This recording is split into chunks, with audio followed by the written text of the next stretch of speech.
يا صباح الجمال، كل سنة وانتم طيبين، ويا رب عيد سعيد علينا جميعا يا رب. تعالوا بقى نعمل النهاردة شوية قراقيش تحفة كده محشيين، بس حاجة جميلة جميلة نفطر بيهم كده، ناكل بيهم من يوم العيد الصبح مع كوباية شاي على ما الفتة تجهز. تمام كده تمام. بصوا القراقيش تحفة ما شاء الله، ومش هياخدوا وقت خالص، وانا واقفة نعملهم على الرخامة. نقول بسم الله كده ونصلي على الرسول عليه افضل الصلاة والسلام. واللي اول مرة يشوف قناتنا على اليوتيوب يا ريت يشترك في القناة ولايك وشير للفيديو. عندي 2 كيلو من الدقيق، اي دقيق بقى عادي. هنخلهم في حاجة واسعة، واجهز بقى حاجتي.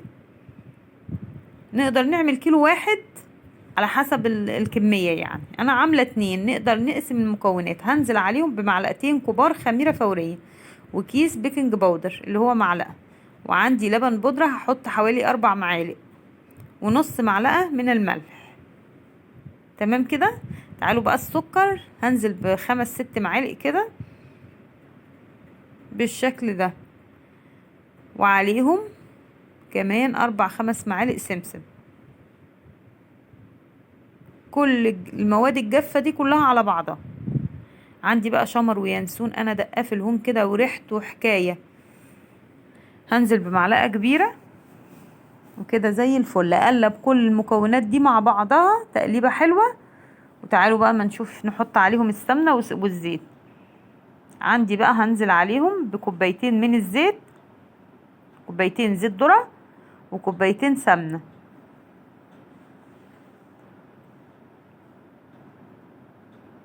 اهم، كوبايتين مش مليانين قوي كمان من الزيت. وعليهم بقى سمنة مش مسيحاها ولا حاجة، سمنة عادية. هنزل بكوبايتين سمنة عليهم. تمام كده زي الفل. اعجن بقى الكلام ده كويس قوي. بصوا كان عندي طبق قشطة من وش اللبن ما شاء الله، كان في الفريزر سخنته، في التلاجة سخنته شوية، دفيته في الفرن ونزلت بيه. بيخلي القراقيش طعمها حلو قوي، لو ما فيش عادي مش مشكلة، بس هو كان عندي. انزل بقى على العجين ده، عجينه كويس قوي، وابس السمنة والزيت مع الدقيق لحد الدقيق ما يشرب السمنة كلها والزيت بالشكل ده. ابسه فترة حلوة حلوة كده، اعجنهم فيهم 10 دقايق.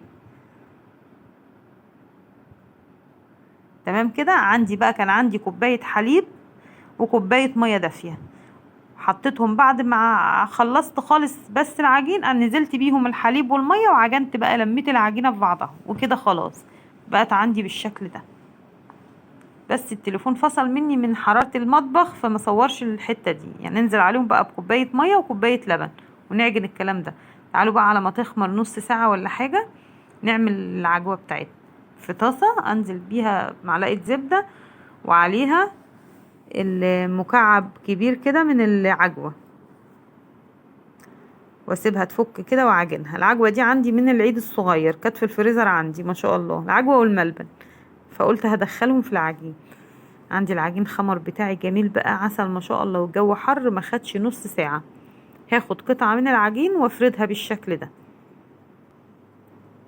بالمردنة بقى، وافرد عندي كده بالسمك اللي انا عايزاه، وما نعليش قوي لانها لسه هتخمر تاني. اسوي بقى الجزء كده من هنا ومن هنا. اجيب بس الادوات بتاعتي، اقطع الجناب الحروف اللي مش متساوية. وعندي بقى قطعة مشرشرة بتدي شكل حلو قوي للقراقيش، هقطع بيه وبالشكل ده. تمام كده. عندي بقى في صاج او صينية مدهونة سمنة، والم بقى القراقيش بتاعتي واحطها في جنب لحد ما تخمر تاني.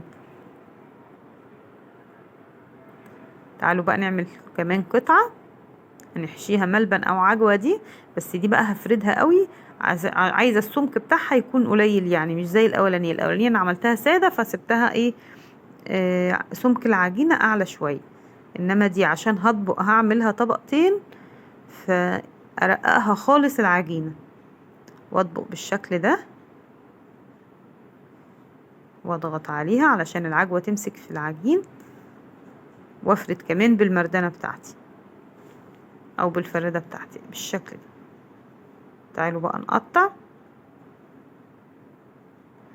الحتة اللي مش متساوية نرجعها تاني في العجين وندخلها، بحيث يبقى كل الاشكال شكلها جميلة كده ومفيش فيها حاجة معوجة او الشكل مش حلو. بصوا عندي الشكل ما شاء الله تحفة. الصواني كلها خمرت. قبل ما اخلص العجين لقيت كله ما شاء الله خمر بالشكل ده. ولعت الفرن على درجة حرارة 200 ودخلت الصاج في النص. ولعت الفرن من تحت بس ما شاء الله قرمش وطلع بالشكل اللي انتوا شايفينه ده. تحفة. بصوا التسوية بتاعتها جميلة جميلة. اللهم بارك. ال2 كيلو طلعوا كمية كويسة. ارصهم بقى في حاجة كده طبق التقديم بالشكل ده ما شاء الله. شوفوا حلوة قد ايه، شكلها تحفة والريحة مش قادرة اقول لكم تجيب اخر الشارع.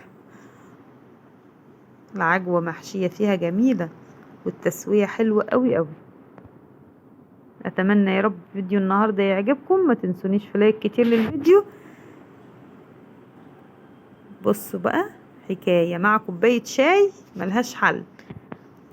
ناكل بقى بيهم يوم العيد الصبح كده على ما نجهز الفتة بتاعتنا. اشوفكم في جديد والسلام.